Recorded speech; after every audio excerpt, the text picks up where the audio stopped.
వాల్మీకి పెట్టారు.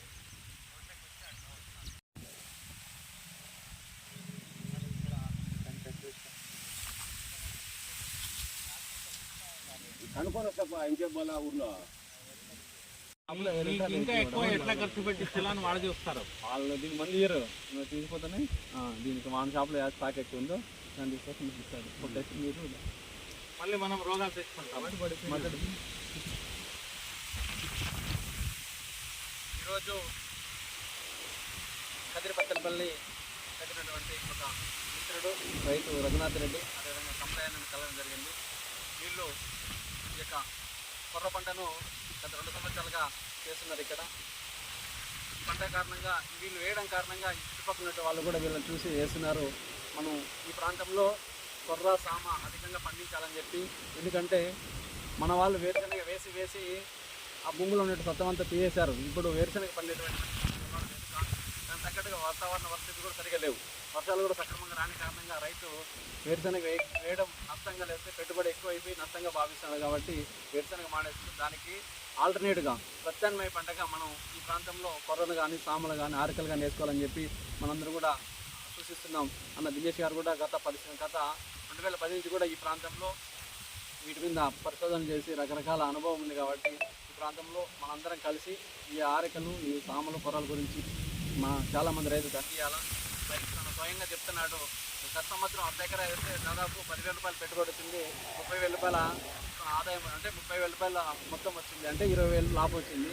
ఈ సంవత్సరం 2 ఎకరాలు వేసాడు, 30,000 రూపాయలు పెట్టుబడి అయింది, దాదాపు 1,00,000 రూపాయలు వస్తుంది. అంటే 2 ఎకరాలకి యావరేజ్గా 30,000 పెట్టుబడి అయింది. ఎందుకంటే దీనికి మందులు కొట్టే పరిస్థితి లేదు, మందు లేదు, లేకపోతే మన కలుపు తీయాలని ఉండదు.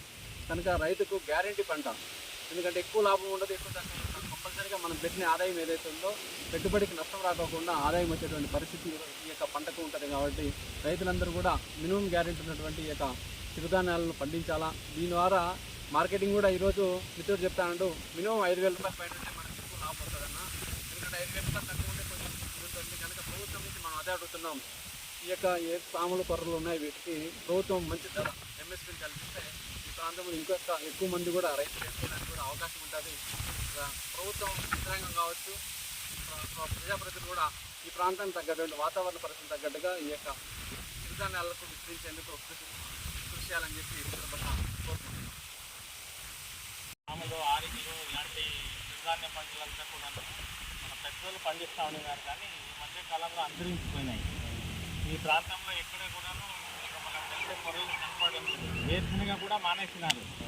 దాంట్లో మనకి గిట్టుబాటు లేక రకరకాల సమస్యలతో ఇప్పుడు మీ పల్లెల్లోనే ఈ కొర్ర పంటని ఇక్కడ ఇంత విస్తీర్ణంలో మనం చూడగలుగుతున్నాము. ఏ ఒక్క కారణంతో మీరు ఈ కొర్ర పండిస్తున్నారు?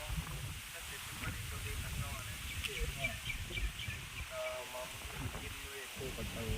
ఓకే, అంటే పెట్టుబడి తక్కువ, నీటి సదుపాయం కూడా మనకు ఎక్కువగా, అంటే వరి కావాల్సినంత అవసరం లేదు. మామూలుగా ఇప్పుడు మార్కెట్ అయితే కొద్దిగా మామూలు దానితో పోలిస్తే ఇదే బెస్ట్ అనిపిస్తుంది. దీనికి మందులతో పని లేదు కదా. అలా అనేసి ఇప్పుడు మొక్కజొన్నకైతే మీరు ఎలా గుళికల మందు పెట్టాలా, లేకుంటే అది మొత్తం అంతా కూడాను తినేస్తుంది. దీనికైతే అలాంటి పురుగు సమస్యలు వేరేటివి ఏం లేవు. సహజంగానే రోగాలు లేవు, పురుగులు లేవు, నీళ్ళు తక్కువ, పెట్టుబడి తక్కువ, అంటే మీకు పని కూడా దీంట్లో సులభం అనిపిస్తుందా? మరి దానికైతే 3-4 సార్లు స్ప్రే చేయాలా, అది మళ్ళీ పురుగు చచ్చిందా చూసుకోవాలా. ఇదైతే ఏం టెన్షన్ ఉండదు, ఏముండదు. ఓకే, మీకు ఇది టెన్షన్ లేని పంట అని మీరు దీన్ని గుర్తించినారు. ఇప్పుడు అంటే మీ అనుభవంని ఇప్పుడు వేరే రైతులు కూడాను వాళ్ళు ఇప్పుడు పాటిస్తున్నారు. ఇక్కడ మీ వత్తలపల్లి గ్రామంలో, ఇప్పుడు మీ గ్రామంలో మీలాగానే ఇంకా ఎంతమంది ఇక్కడ పండిస్తున్నారు ప్రస్తుతానికి? దాదాపు ఒక 20 ఎకరాల దాకా వేస్తారు. 20 ఎకరాల దాకా. ఇప్పుడు వాళ్ళను అంటే మిమ్మల్ని చూసి వేరే పల్లెల వాళ్ళు ఎవరైనా చూసుకోపోయినారా? ఇక్కడ మంటున్నారు, మామూలు రోడ్లో కనిపిస్తున్నారు. నెక్స్ట్ టైం ఏమన్నా చేయొచ్చు. మల్లగారిపల్లికి పోయింది, తీసుకుపోయినారు. మల్లగారిపల్లి తీసుకుపోయినారు, అక్కడ కూడా పంట పెట్టినారు. మిమ్మల్ని చూసి నల్ల చెరువు కాడ కూడా పెట్టినారు, అక్కడ కూడా పెట్టి ఆడ కూడా గొర్రెల వండపల్లి నుండి అక్కడ నుండి కూడా మా దగ్గర తీసుకున్నాం, ఇంటికి గింజలు తీసుకొస్తున్నారు. మీరు ఇది చేసిండేది ఇది ఆదర్శంగా చాలా మంది దీన్ని గమనిస్తున్నారు. మీరు ఇక్కడ ఉన్నా లేకపోయినా పోతూ పోతూ ఇదేంటప్ప అని వస్తున్నారు. సో ఒక రకంగా ఇక్కడ మీ ఊర్లో అయితే కొర్రా ఇప్పుడు వాళ్ళు గుర్తింపు వచ్చింది. కొర్ర రఘునాథ్ రెడ్డి